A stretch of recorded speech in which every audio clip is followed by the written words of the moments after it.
And now for workout 3.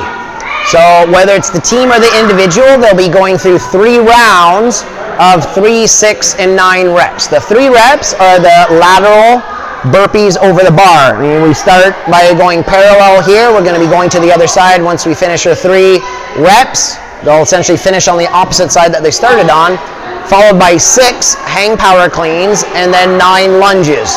Intermediate, we'll be doing front rack lunges with the weight. And the novice and masters will be doing lunges with no weight at all. So for the burpees, we're looking at getting the chest and thighs to touch the floor. Just like we talked about in workout 2, we are going over the bar for the jump. So there is no jump at the top. So we go down, you can jump or step back. As you come up, no jump. Novice or intermediate, they can step. Or as we come down, do the next one. We can do the Peter Pan hop, but for intermediate, again, you can step back, you can step up, but think of it must be a bunny hop jump, 2-foot takeoff. So that's the variations of our burpees. The jump is over the bar. We don't need a jump when they come up from the floor. So now we're going to be looking at the hang power clean once we finish the 3 reps. It's the same individual that goes through for the teams to finish the round. For the hang power clean, we have to get 6, and much like the kettlebell swing and workout 2, first thing they need to do is finish that deadlift. Extension, now up to them, the athlete, whether they're going to come lower or hang power clean from here. So we need to finish and stand all the way up. So legs, hips, extended, elbows in front of the bar. So no like this, we need to be here. We cycle back down, we come past the hips, no lower than the knees. We need to stay above the top of the kneecaps, and we drive into the next rep. Make sure they stand up. It will be a no rep if they're just here and coming back down. Another thing that will be a no rep for the cleans is it must be a power clean. They must stay clearly above parallel in the squat. So we are not allowed to squat clean. If this happens, no rep. They don't need to set it down. They can reset and get another good hang power clean, as long as they finish at the top. For intermediate division, they continue with front rack lunge. Athlete's choice, if they set it down, they're going to have to clean it again. And again, athlete's choice, whether they step forward or back. So we step forward, elbows stay in front, that back knee must clearly touch the floor. Back up to standing, feet in line with the knee, or feet in line together. Next step, if we're forward. If they want, you can step reverse. That is fine. It is not walking lunges. They're not allowed. Either forward or back, stationary lunges. Once you hit number 9, bar is down. In the novice division, there is no need for weighted lunges. It's simply step forward, back up, step. And again, you can step reverse. Their choice, as long as the knee is touching the floor, fully extended at the top. Okay, and just a few points that we want to watch for that workout 3, especially with the lunges. We want to make sure that nobody is putting their arms on their leg or hands as we come up. So they're not allowed to touch or push or assist themselves coming up. If they do, it's like, oh, no rep, no big deal. They just do that next one.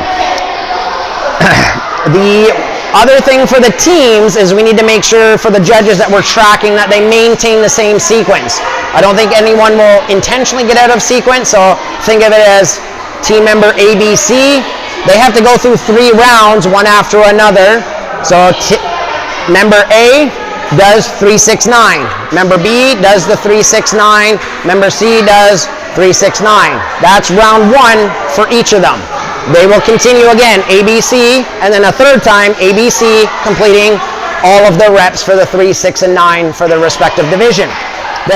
Another thing to watch for in the team particularly is not letting the next athlete, so if athlete A is just working on their lunges, they're stepping down in number 8, and then athlete B is kind of coming up and getting ready to hit the floor on their burpees. Like, no early starts.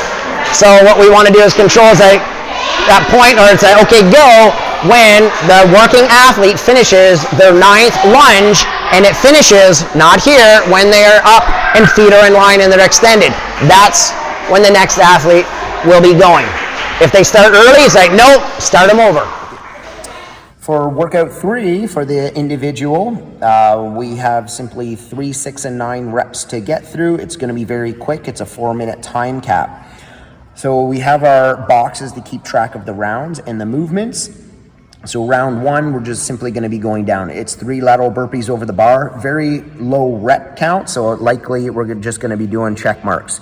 They get their 6 hang power cleans, then we move on to the 9 lunges or the front rack lunges, then it's up to round 2. So they're going very quick, so it's likely just going to be check marks for you. If they take a break for whatever reason, maybe the hang power cleans in that last round, getting a little tired, they might do 3, and then set it down. Sorry, hopefully your penmanship's better than mine. Does not matter where you can put that check mark, or hey, we're at 6, and then they're gonna finish up. If they're done in less than the 4 minutes, great, their score is gonna be whatever their time is, for example. But again, if they did not quite finish, maybe they were stuck just finishing up those hang power cleans because they got tied up there, then their score is going to be, you know, the 6 reps. It's going to tell you right here, the 45, they didn't get any lunges, so we'll have the 45, and then we will do the math to make sure that they have their time properly reflective of incomplete workout at the time cap. Bottom, same as usual. All right, for workout 3 for the team side, we have the exact same movements, and each individual will end up getting through 3. Our time cap here is the 8 minutes. So if they're going to be able to get through it all, again, athlete 1, and then 2 and 3, kind of like what we referenced, ABC, whatever we want to maintain the same sequence. So the athlete that goes first for their team, they're going to get through 3, 6, 9. Then you need to go to round, or the athlete 2, sorry. So this is all round 1. So athlete 2, they get through their 3, 6, 9. Athlete 3, 3, 6, 9. Then back to athlete 1. So we need to maintain the sequence we're going through until each athlete has cycled through 3 full rounds. If they get it all done, they're going to have their score close to that 8 minutes maybe. It'll be 7, 12 if we have everything checked off and they're done. If not, if they get, you know, maybe halfway through athlete 2 on round 3, maybe they got to 5 as time ran out, they did not finish that 6th, so their reps count is going to be that 134. And then don't try to figure out the math, we'll send it as long as we clearly know where it's at. We'll have the scorekeeper update the score that needs to be reflected here and in competition corner. That's all, other than getting those details at the bottom.